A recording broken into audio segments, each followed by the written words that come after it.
Hello and welcome back to the Chronicles of a Gooner podcast. I'm your host, Harry Symeou, and this show is brought to you by loserpool.com, a fantastic new betting game. Head over to loserpool.com for more information. Feeling downbeat today following the disappointing derby defeat last night at the hands of Tottenham Hotspur.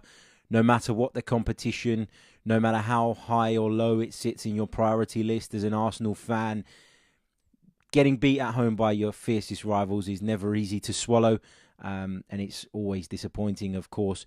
I feel particularly passionate about last night's defeat for a number of reasons. I feel as though the manager got it wrong, but I'm going to come on to that a bit later on.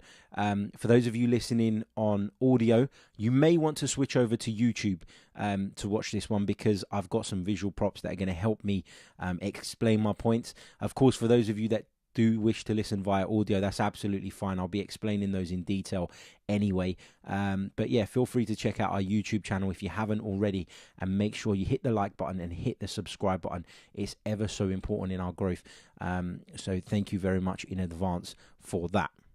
Now, I want to begin by looking at Unai Emery's team selection, which I felt was wrong, and not for the first time in recent weeks as well. You know what? Not for the first time this season. I think the fact that he has to make so many halftime changes, so often, kind of backs up that point that maybe he's not getting it right from the start, and hasn't actually been getting it right from the start for quite some time. I don't want to be negative, because I understand that it's still relatively early in his Arsenal tenure, but there are some issues that need highlighting, and I don't think that we should be afraid to call them out when they are wrong. When Unai Emery makes mistakes, that's absolutely fine. Every manager makes mistakes. But just because we wanted Arsene Wenger out so badly, it doesn't mean that we should be afraid to criticise the new regime. And that's all I'm saying. He started off with Petr Cech in goal, Maitland-Niles, Sokratis, Xhaka and Monreal in defence, Lucas Torreira and Matteo Guendouzi providing the pivot in front of them, with Mkhitaryan, Ramsey and Iwobi supporting Pierre-Emerick Aubameyang. On the subs bench, we had Mohamed Elneny, Laurent Koscielny, Alexandre Lacazette, Stefan Lichtsteiner, Emi Martinez, Eddie Nketiah and Joe Willock. Now, Spurs lined up with Paulo Gazzaniga in goal, Kieran Trippier, Toby Alderweireld, Ben Davies and Danny Rose. So they too were playing without two conventional centre-backs, Ben Davies slotting in there. Harry Winks and Moussa Sissoko sat in front of the defence, with Lucas Moura, Christian Eriksen, Dele Alli, and then Son Heung-min leading the line. Having been at the game last night and having watched it very, very closely, I knew that when I left the stadium, the knives would be out for Granit Xhaka. Unfortunately, a lot of our fans have got it in for him, and that's another story altogether. But the guy's been asked to play out of position for the second game in a row now. I note that he's also had to play at left back a couple of times as well during games, which isn't ideal. But what really frustrates me here is that, Granit Xhaka and Lucas Torreira formed a fantastic partnership in the middle of the park, and it's becoming more and more evident from week to week that Lucas Torreira needs Granit Xhaka next to him. That's how you get the best out of Lucas Torreira, and that's how you get the best out of Granit Xhaka. Interesting stat for you here, Matteo Guendouzi has started 6 games for Arsenal in the Premier League this season, and Arsenal have only won one of them. That was against Huddersfield Town. I'm not saying he's not a good player. I'm not saying that he hasn't got potential, and that we shouldn't be excited about that potential. What I'm saying is Matteo Guendouzi and Lucas Torreira as a pair do not work. The balance is not right. And as a result, we're getting found out. We're getting dominated in the middle of the park far too often. Southampton did it to us. Winks and Sissoko did it to us last night. So, this is becoming a common theme.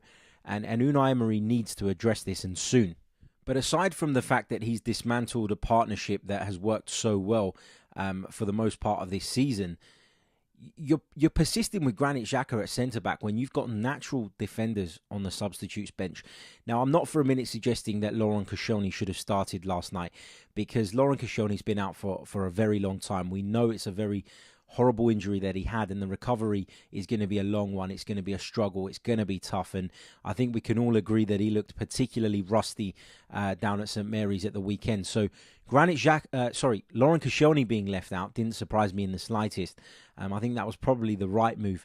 What did surprise me was that Stefan Lichtsteiner didn't get a look in. Now, for me, I would have preferred to have seen Nacho Monreal move into the centre-back position and Lichtsteiner play as one of the full-backs, or even still, Mohamed El Neni is probably a more useful centre-back than Granit Xhaka.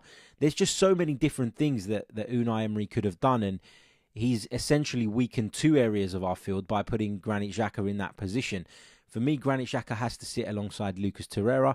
And, if you end up with Socrates and Monreal, I think that's a much more competent centre-back partnership. Granit Xhaka doesn't have defensive tendencies. And I think for the first goal, we saw that.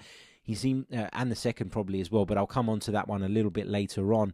But Granit Xhaka, he didn't know whether to step forward, whether to try and play the forward offside. He just didn't know what to do on a number of occasions, and that's because he doesn't have that defensive instinct. You can't click your fingers and turn someone into a centre-back overnight. It's a position that takes a lot of studying.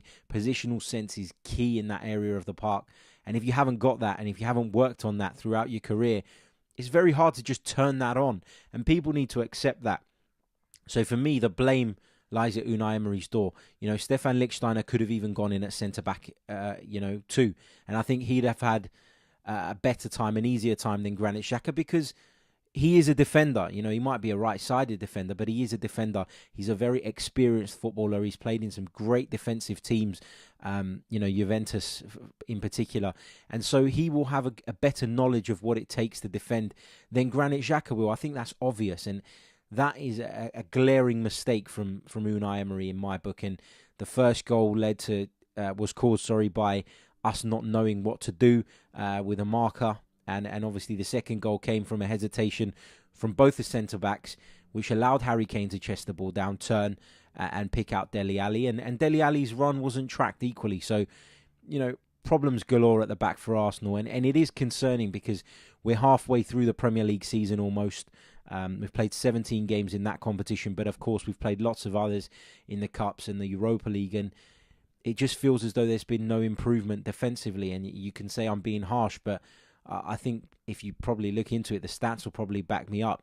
And the minute the likes of Aubameyang and Lacazette aren't as efficient, you'll start to see the cracks, won't you? Because we've had to be very efficient to get results in front of goal. And what I mean by that is Lacazette and Aubameyang have had to be on top form. And the minute their form maybe drops off a little bit, you'll see the problems, because we can't keep turning up for half of a football match.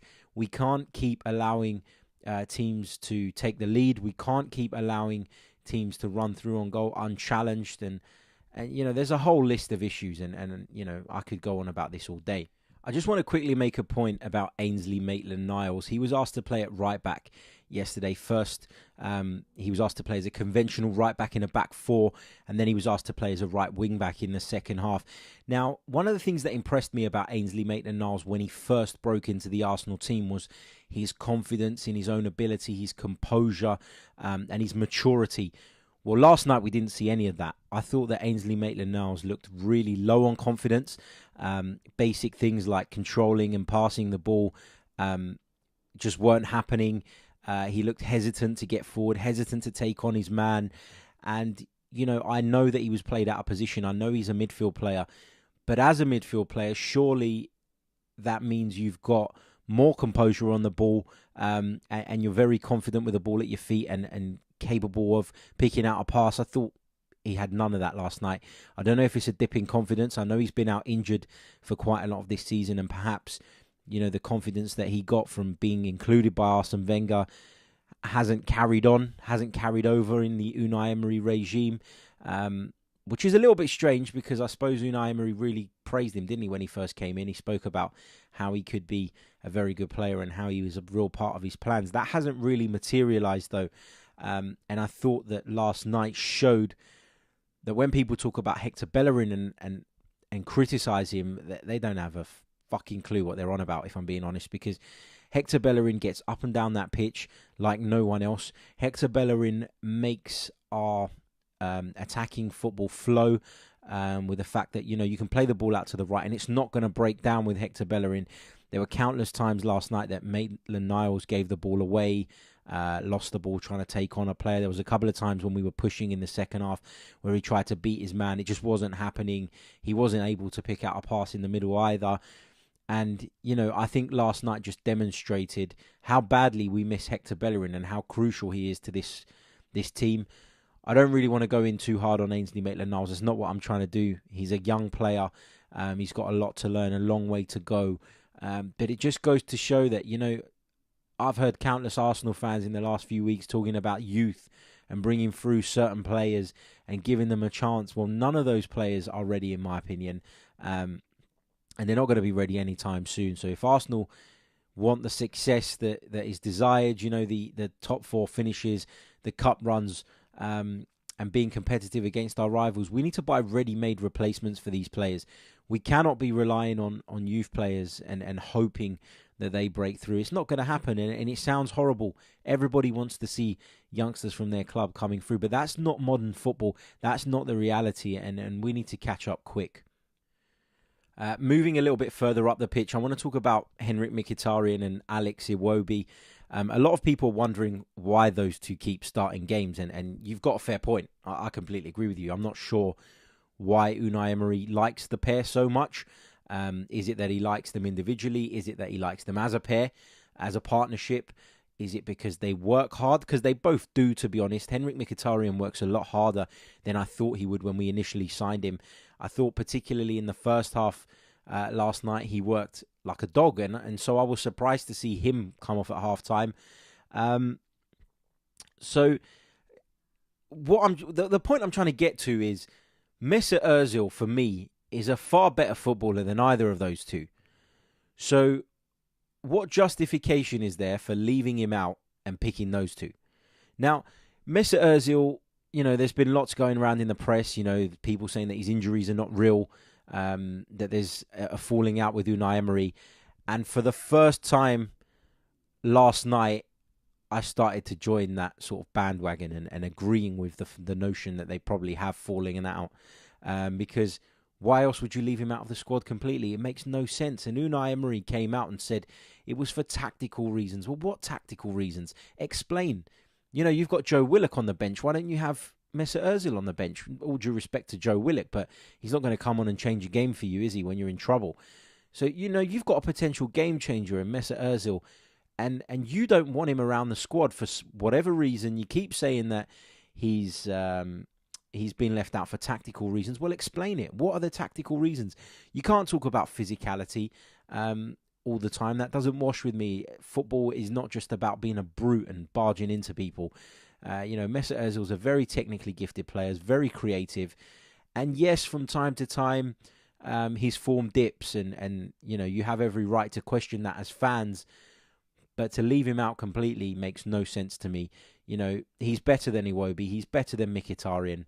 And so it makes absolutely no sense. They must have fallen out. It's the only logical explanation now. And, quite frankly, I'm getting sick and tired of hearing about it. He's the best player at Arsenal Football Club, and he needs to be involved. And it's as simple as that. If he wasn't the best player at Arsenal Football Club, he wouldn't be on a contract worth around about £300,000 a week. So, there's a reason for that, and you got to think about that. He is our most talented footballer, no doubt in my mind. And that leads me on nicely to a question about another player who's seemingly been left out in the cold, and that's Alexandre Lacazette. I mean, what on earth does he have to do to get a start in this Arsenal team? Every time he comes on, he has an impact, a positive one. He pressures defenders. He works a lot harder than Pierre-Emerick Aubameyang. I think his hold-up play is a lot better. Yes, Aubameyang's goal statistics are good, and I'm not saying that Aubameyang should be left out of the side, but Unai Emery has to find a way of accommodating the pair of them, because Aubameyang is so much better when Lacazette is on the pitch, and Arsenal as a team, as an attacking force, is so much better when Lacazette is there. So that is one that doesn't make sense to me, and I'd like to hear your thoughts on that. So tweet me at Chronicles_AFC, because I don't get that. I don't understand what it is that Unai Emery doesn't fancy about Alexandre Lacazette. I think he's a brilliant footballer. And it's only a matter of time, isn't it, before Alexandre Lacazette gets fed up and goes and knocks on the manager's office door and starts wondering why he's constantly being left out.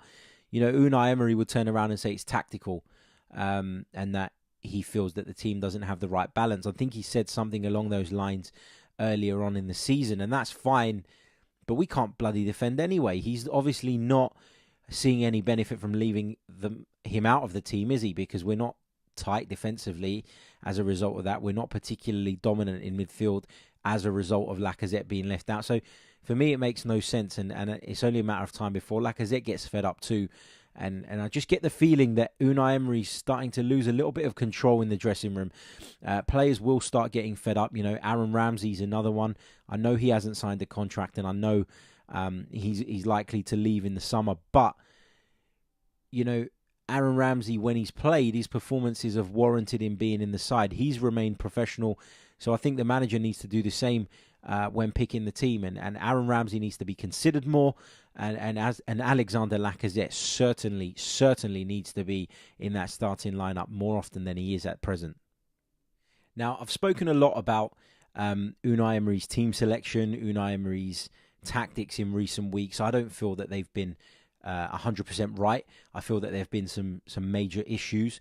And I'm starting to see a problem with the way we're trying to play out from the back. It's been a problem all season, realistically, but I guess early on I gave Unai the benefit of the doubt because it was a new thing and he was trying to implement it, and I understand the reasons behind it. But I think what the game against Spurs showed was that you cannot play that way with Petr Cech in goal.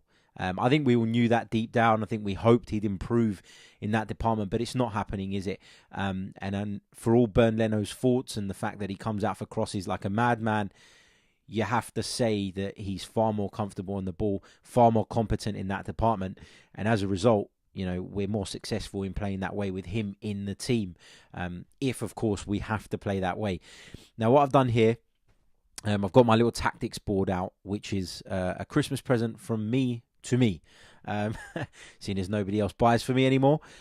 So for those of you listening on the audio, I'm going to try and explain this as best as possible. But obviously on the YouTube video, I've got this visual aid with me. So if you are listening on the audio and you fancy switching over to YouTube, please do not hesitate to do so. The YouTube channel is The Chronicles of a Gooner, and you can find it there. Also like it, also subscribe it. Cheers. Right, now one of the scenarios I want to highlight is when we're taking a goal kick, or when we're trying to play the ball out from the back when the ball is at the goalkeeper's feet. I think we make things ever so difficult for ourselves, and we put ourselves into some very, very awkward positions.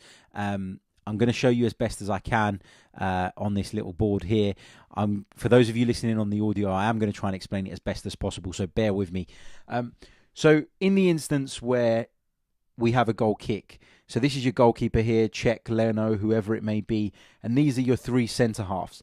You've then got your midfield pivot, which is Xhaka, Torreira, Xhaka, Guendouzi, Torreira, whatever the manager decides to go with on that particular day. And then you've got your wing-backs pushed right up to the halfway line. Now, in the instance where we have a goal kick, this is what tends to happen.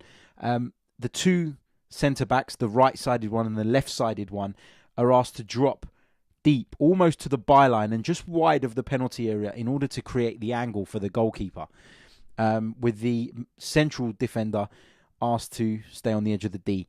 Then what you have is your two wing-backs. They stay on the halfway line, and then you've got obviously your midfield pivot looking to protect. Now, what keeps happening, and this happens over and over and over again, I've seen it so many times this season, is this, what I'm about to demonstrate. The goalkeeper will take the goal kick and play it short to either one of the two centre-backs who have pulled wide.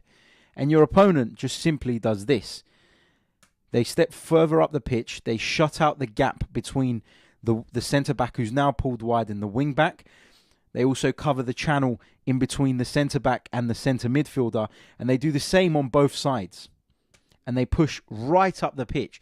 And what keeps happening is the ball goes out to that centre-back. He cannot play the ball down the line to the wing-back because the wing-back is too far away. The gap is too great between them. He cannot play the ball inside from fear of losing it because the opponent has shut out the channels into the midfield players. the only thing left to do is to give it back to the goalkeeper or play it across the back line to your centre-back colleague, and that is so dangerous. To do that, it needs to be so accurate, and right now, we don't have the footballers playing in the centre of our defence to do that. We don't have a Virgil van Dijk, we don't have a Sergio Ramos, we don't have a Rio Ferdinand of years gone by who's so confident on the ball. We don't have any of that, and this is the problem that we're having from time to time.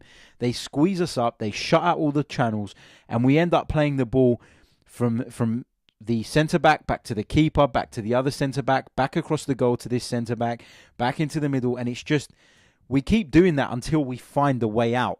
And often, the way out is to lump the ball up the pitch because there is no clear option. And we keep losing the ball as a result of it. Now, the theory behind it is a good one. It makes sense in theory. But that's the key word there, theory. The practicality of it is a completely different thing. And what happens is, in theory, is that what Unai Emery wants to do is he wants to suck these players in.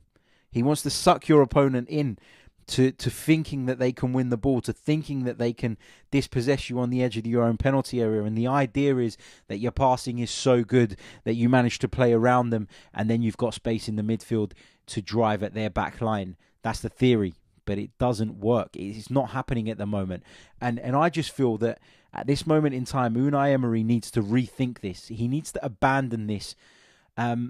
Not forever, but he needs to think that right now we don't have the players capable of doing this. And it's causing us problems time and time again. We saw it a few times last night. If I set it back to when we switched to the back three in the second half, where Granit Xhaka was receiving the ball in this position, in the left centre-back position, and then looking to play the ball into the middle of the park. It wasn't quite happening because Spurs had become alert to it. They'd started shutting out these channels here and preventing us from playing that ball out of our back line into the midfield to then turn and get going. And then as a result of that, you end up with literally playing with your wing-backs. And last night, unfortunately, Nacho Monreal and Ainsley MaitlandNiles were just not good enough to penetrate Spurs' backline in an effective way. And that's why, I guess, in the second half, we didn't create jack shit. But yeah, this is a concern that has been with me for most of the season. Even when we play a back four, if I quickly switch this to a back four, then you end up with the same problem again, because he's asking, if you take these guys out of the equation for a minute, if he's asking the centre-backs to do that again and split, and then your midfield players dropping in here, and your opponent shuts that pass out to the midfield player, shuts the pass out to one centre-back and one out to the other, then you're in trouble. You have to go long. If you don't go long, you're putting any of those players under immense pressure, and that's why we keep losing the ball at the back. You know, it's, in theory, I understand what Unai Emery is trying to do, but we don't have the tools to play that way right now, and he needs to abandon that for the time being, in my opinion. Now, this is not an observation just based on last night's game, by the way. This is something I've been talking about all season. He's asking them to spread into these positions. And, you know, I've already spoken about how our opponents are shutting down the channels out of the defence. But what also happens as well is that when you do lose the ball, you know, when you do lose the ball and you're in this sort of shape, you're exposed, aren't you? Because there's a gaping hole in the middle of your penalty area on the edge of your box. And as the centre-halves have pulled out so wide, it will take time for them to get back in here and protect. And so that's a common problem as well. And I think the game at Cardiff earlier on in the season highlighted that, when Czech played a ball out straight to the attacker, and I think it was Harry Arter was literally here. And by the time the centre-backs could get across, he got a shot off. So this is a common theme that's occurring time and time again. And we need to work out another way of playing, and Unai Emery needs to stop being stubborn. Something that I've said he hasn't been this season, but he has in some ways. He needs to cut it out, and he needs to go back to basics and protect us as best as possible. And if you want to play that football, then I don't know. I don't see it working with this group of players. Just a thought. Again, let me know what you think. Tweet me at Chronicles_AFC. Right now, it is time to look at some of your questions and comments. I put a tweet out late last night when I got home from the game to get your thoughts and some of your questions, and I forgot to do this on the last show, so I do apologize to those who sent stuff in. I'll definitely make sure I don't miss them today. Yeah, sorry about that. So let's go first from Mike Stavru, who actually features regularly on this podcast. Mike says, when will Emery finally get the team right from the first whistle rather than having to react and change a game at halftime? Mike, I wish I knew the answer to that question. I completely agree with you. Whilst Unai Emery's been getting praise for impacting games with his substitutions, I guess a lot of us have overlooked the actual issue, which is that we're not getting it right in the beginning. So, yeah, that is a real concern, and fingers crossed that can be resolved as soon as possible. Graham Sutherland, another follower and fan of the show, real supporter. Thank you so much, Graham. I know you've only started listening relatively recently, but you've been brilliant and one of our most active followers, so thank you so much for that. Now, Graham asks whether we should start with Aubameyang or Lacazette going forward, or both. In my opinion, if you have to pick one or the other, it's Alexandre Lacazette. I think he brings far more to the team than just goals. And whereas I think Aubameyang, yes, he gets goals, but he doesn't really bring a great deal else. In an ideal world, I'd like to find a system where both of them can start, but I don't see that happening. So I guess for me, it's got to be Lacazette. This next one comes from Richard Wright. He says, perhaps this is just a blessing in disguise. We've got a very thin squad and now we can focus on the Premier League, Europa League and FA Cups. Hopefully we'll have more reinforcements by then. I do think that a two-legged semi-final would have taken its toll on us. So I see where you're coming from on that one.